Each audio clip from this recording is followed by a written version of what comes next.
Halo teman-teman, saya George Herman.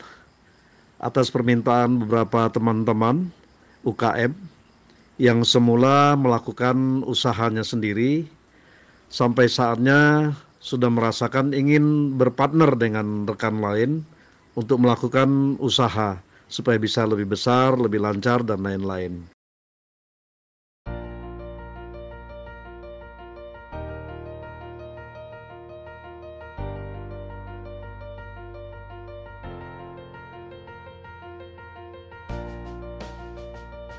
Apa beda bermain sendiri dan bermain dengan beberapa rekan mitra usaha?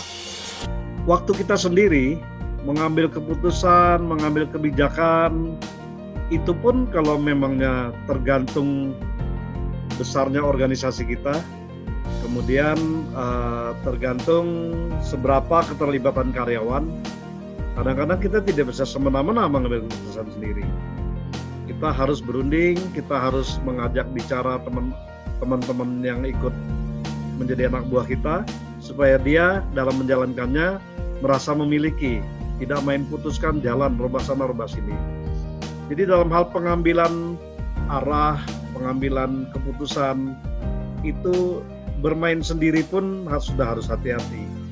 Apalagi kalau terlibat dengan beberapa orang.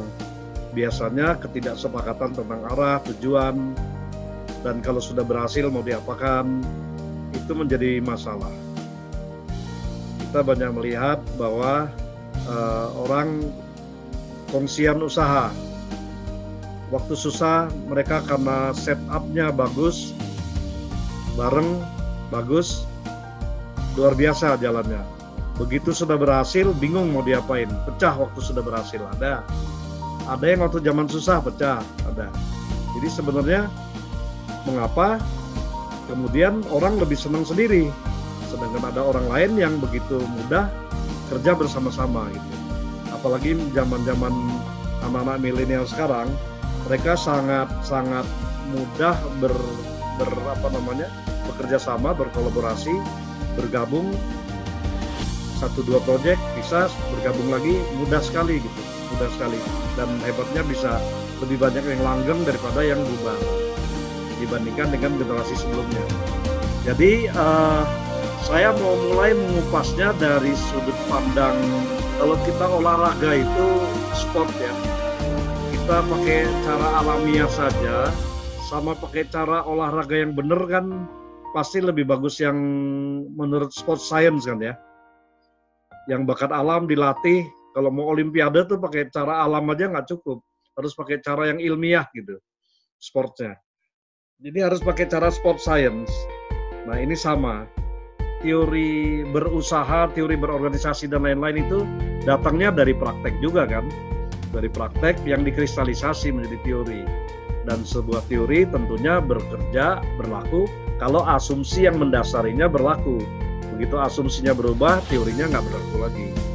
Banyak orang sering mencemoohkan teori, bahwa itu teori, padahal teorinya benar, asumsinya sudah berubah, teorinya masih dipakai, berarti tidak berlaku lah teorinya.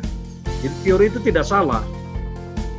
Bahkan kita lebih sering menggunakan bukan teori sekarang, pengalaman kita jadikan patokan gitu ya. Oke. Saya ingin masuk dari segi latar belakang ilmiahnya ya. Berbagai orang, ada si A, ada si B, ada si Z, ada si C, dengan berbagai kepentingan dan latar belakangnya. Mereka itu berkumpul, bergabung, membawa kepentingannya masing-masing.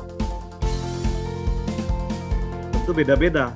Betul, ada yang semuanya rata-rata mencari uang, karena dengan uang bisa mengelola ini itu. Tapi di samping uang ada lagi faktor-faktor lain. Jangan-jangan ada yang bukan uang nomor 1 dan sebagainya.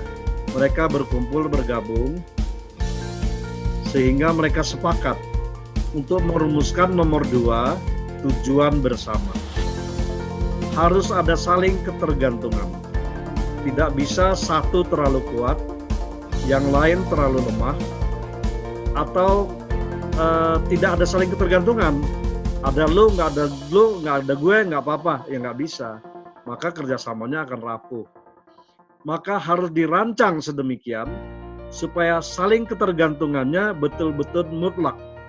Semakin mutlak saling ketergantungannya, semakin utuh tim itu akan bersatu.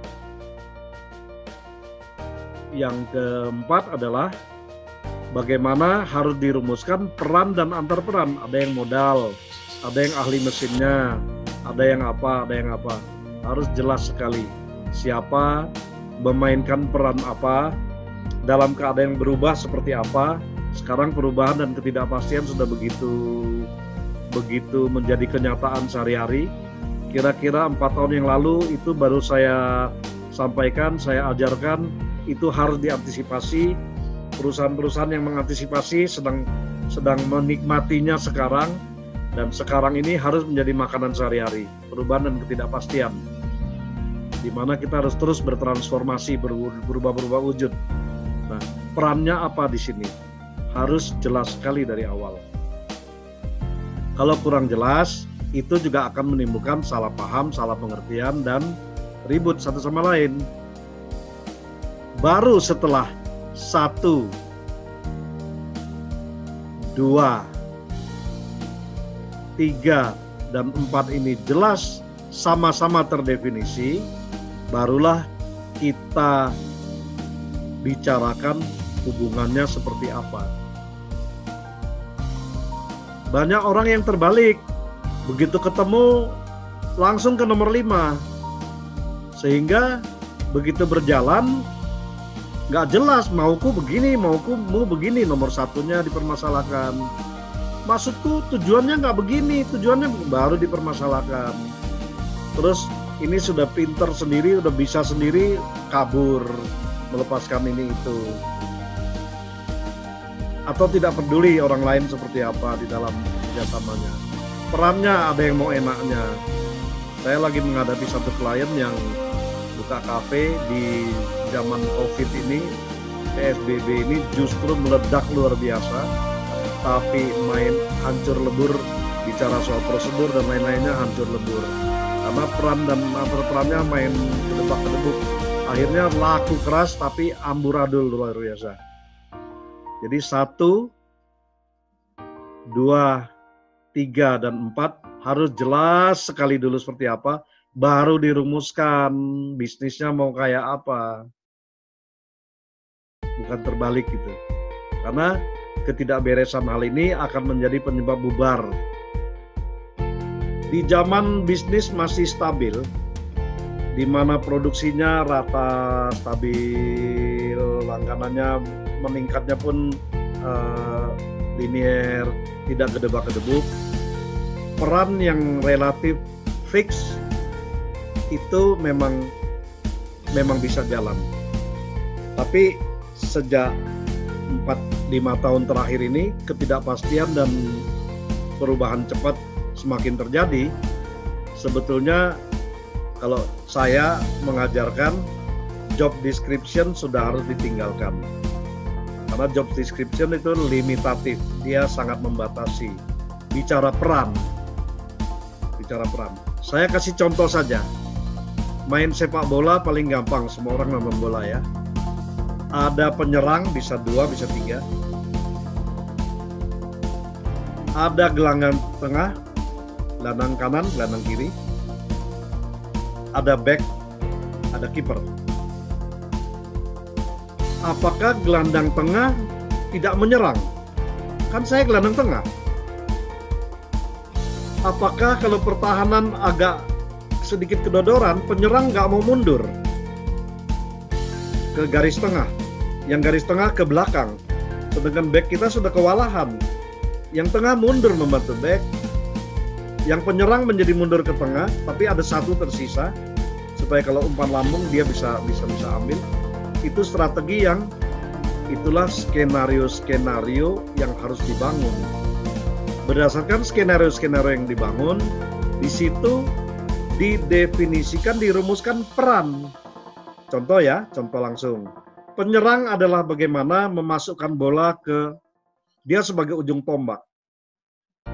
Tapi dalam keadaan dijaga ketat, ya yang tengah inilah yang bahkan dia pura-pura sibuk, yang di tengah tidak diperhatikan musuh, tiba-tiba dioper dan dia yang menghunjamkan gol.